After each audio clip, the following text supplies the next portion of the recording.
لگتا ہے حکومت نے تہیہ کر لیا ہے کہ الیکشن کمیشن کو چھوڑنا نہیں ہے. الیکشن کمیشن کی طرف سے اعظم سواتی اور فواد صاحب کو نوٹسز کیا گئے ان کے بیانات کے اوپر کہ ہنگامہ کھڑا ہو گیا. اب شبلی فراز صاحب کو بھی ساتھ بٹھا کر تابڑ توڑ حملے کیے اور کہا گیا کہ الیکشن کمشنر کے فیصلوں کا ممبران جائزہ لیں گے. کہا گیا کہ یہ اپوزیشن کی زبان بول رہے ہیں. چیف الیکشن کمشنر کے کردار پر بھی تحفظات ہیں. غیر متنازع انتخابات کے لیے ٹیکنالوجی کا استعمال کرنا ہوگا. تو واضح انداز سے بتا دیا گیا کہ اس لڑائی سے یہ پیچھے ہٹنے والے نہیں ہیں. کچھ خبریں ایسی بھی آ رہی ہیں کہ ڈسکا کے انتخابات کے اندر جو دھاندلا کرنے کی کوشش کی گئی اور جو 2 نمبری کی گئی، لوگوں کو اغوا کیا گیا، اس کی رپورٹس بھی الیکشن کمیشن کے پاس موجود ہیں اور وہ جاری ہونے والی ہیں. اور یہ تمام کا تمام ہنگامہ جو ہے اس قسم کی رپورٹس کو ڈائیلوٹ کرنے کے لیے پہلے سے پریمپٹ کیا جا رہا ہے. تو حفظ ما تقدم کے طور پر یہ حملے کیے جا رہے ہیں.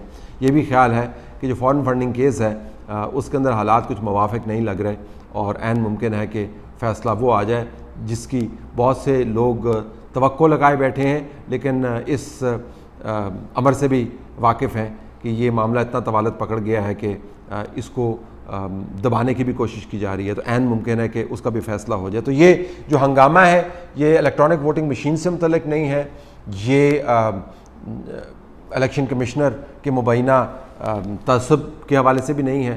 یہ 2-3 رپورٹوں سے ہے جو آنے والی ہیں اور کہتے ہیں کہ وہ شاید تہلکہ مچا دیں. اب ظاہر ہے اس کے نتائج نکلیں گے. ایک تو میرا خیال ہے کہ ٹیکٹیکلی اپوزیشن نے الیکشن کمیشن کا وزٹ کر کے اور وہاں پر جا کر سیاسی بیانات دے کر کوئی اچھا کام نہیں کیا.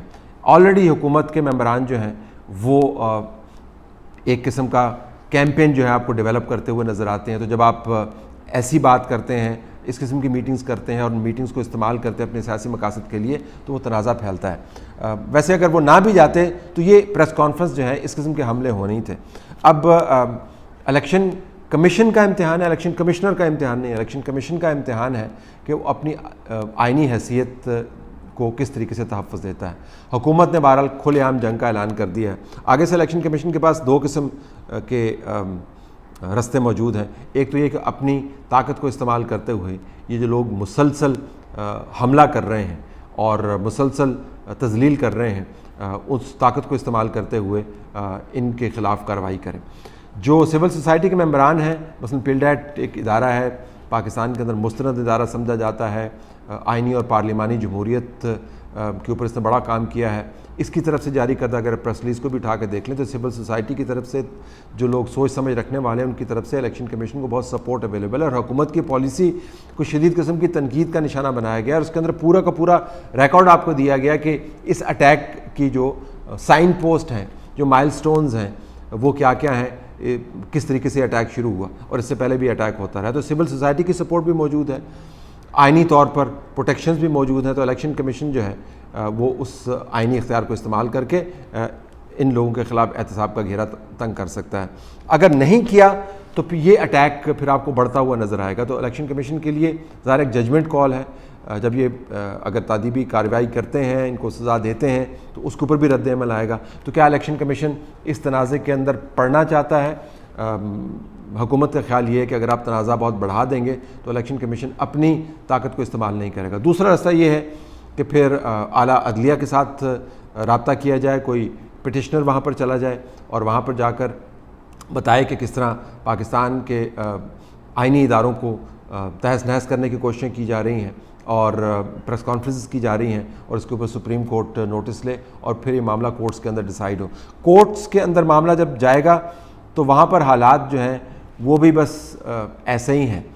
اس سے پہلے الیکشن کمیشن کی طرف سے سپریم کورٹ کے سامنے جو گزارشات رکھی گئیں، اس وقت کی سپریم کورٹ کے اس بینچ نے اس کو کوئی بہت زیادہ فراخ دلی کے ساتھ یا سراہا نہیں یا اس کو سپورٹ نہیں کیا. تو کورٹ کے ساتھ ایک آپ کو ماضی کے اس کیس کے حوالے سے تھوڑی سی ٹینشن نظر آتی ہے. تو اگر سپریم کورٹ میں معاملہ جاتا ہے اور کوئی پٹیشنر لے کے جاتا ہے اور وہ ایکسیپٹ ہو جاتی ہے اور اس کے اوپر نوٹس ہو جاتا ہے تو پھر بھی میرے خیال میں تنازع بڑھے گا. لیکن یہ واضح ہے کہ الیکشن کمیشن اس کے اوپر نچلا نہیں بیٹھ سکتا، اس معاملے کو اگنور نہیں کر سکتا. یہ کوئی اکا دکا اٹیکس کی یا زبان کے پھسلنے کے واقعات یا مثالیں نہیں ہیں.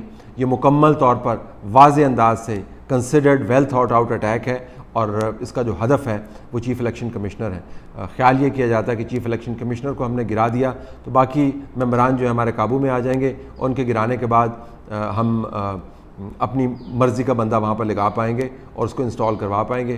اگر وہ اپوزیشن کو قابل قبول نہیں ہوا، کیونکہ پورا پروسیجر آپ کو فالو کرنا پڑتا ہے، تو اپوزیشن کو بھی ہم پھر دیکھ لیں گے، کیونکہ ہمارے پاس مقتدر حلقوں کا ایک نو آبجیکشن سرٹیفکیٹ ہے جس کو ہم استعمال کرتے ہیں، یہ ایک پاس ہے جس کو ہم استعمال کرتے ہیں جب بھی ہمارے دروازے بند ہوتے ہیں، دروازے کھول لیتے ہیں، تو یہ پالیسی بھی وہ اپنا سکتے ہیں۔ لیکن الیکشن کمشنر کے ساتھ نام میٹر نہیں کرتے۔ اگر یہ کارروائیاں جاری رہتی ہیں اور ان کا کوئی نتیجہ نہیں نکلتا تو کوئی بھی الیکشن کمشنر محفوظ نہیں رہے گا۔ یہ بات اگر ادارے کے ممبران کو سمجھ میں آ گئی تو پھر میرے خیال میں الیکشن کمیشن کو کوئی بڑا مسئلہ نہیں ہوگا۔ جو ان کی تضحیک کی جا رہی ہے، جو ان کو اٹیک کا نشانہ بنایا جا رہا ہے، وہ اوپن اینڈ شٹ کیس، اس کے اندر تو جو اٹیک کرنے والا ہے وہ خود بھی اس کے اوپر نادم نہیں ہے اور اچھل کر اٹیک کر رہا ہے، تو اس کی طرف سے تو تمام کے تمام گلوز جو ہیں اس نے اتار دیے ہیں اور وہ ننگے ہاتھوں سے خون ریزی سیاسی طور پر کرنے پر تیار ہے۔ الیکشن کمیشن اس کے اوپر نوٹس لے گا، آلریڈی اس نے لیا ہوا ہے، تدبر کے ساتھ چلے گا، لیکن یہ معاملہ اب افہام و تفہیم کے ذریعے جو ہم لفظ استعمال کرتے ہیں طے ہوتا ہوا نظر نہیں آتا۔ حکومت کنٹروورسی کو بڑھائے گی اور چاہے گی کہ الیکشن کمشنر اتنے متنازع ہو جائیں کہ ان کو فورس کیا جائے کہ وہ اتر جائیں۔ سول سوسائٹی، اپوزیشن، آئین قانون بہرحال الیکشن کمیشن کے ساتھ کھڑا ہے، اگر وہ اس کو استعمال کر کے اپنا تقدس برقرار رکھتے ہیں، میرے خیال میں یہ ایک ایسن قدم ہوگا حکومت کی طرف سے ان وزراء کے حملوں کی کوئی اہمیت ظاہراً نہیں ہے سیاسی طور پر، تنازع بال وہ پھیلانے کی کوشش کر رہے ہیں، سب کو پتہ ہے کہ حملے کیوں کیے جا رہے ہیں اور کس بنا پر کیے جا رہے ہیں۔ جو لوگ الیکشن کروانے والوں کو اغوا کر کے ایک احاطے میں لے کے بند کر سکتے ہیں، ان کے ذریعے ان کے منہ سے یہ سننا کہ ہم شفاف انتخابات چاہتے ہیں، کون یقین کرے گا اس کے اوپر؟ تو اس اٹیک کی وجہ بھی معلوم ہے، اس اٹیک کے محرکات بھی معلوم ہیں، اس کی کنسسٹنسی بھی اب واضح ہو گئی ہے، صرف رد عمل کا انتظار ہے کہ الیکشن کمیشن اس کو کیسے ٹیکل کرے گا۔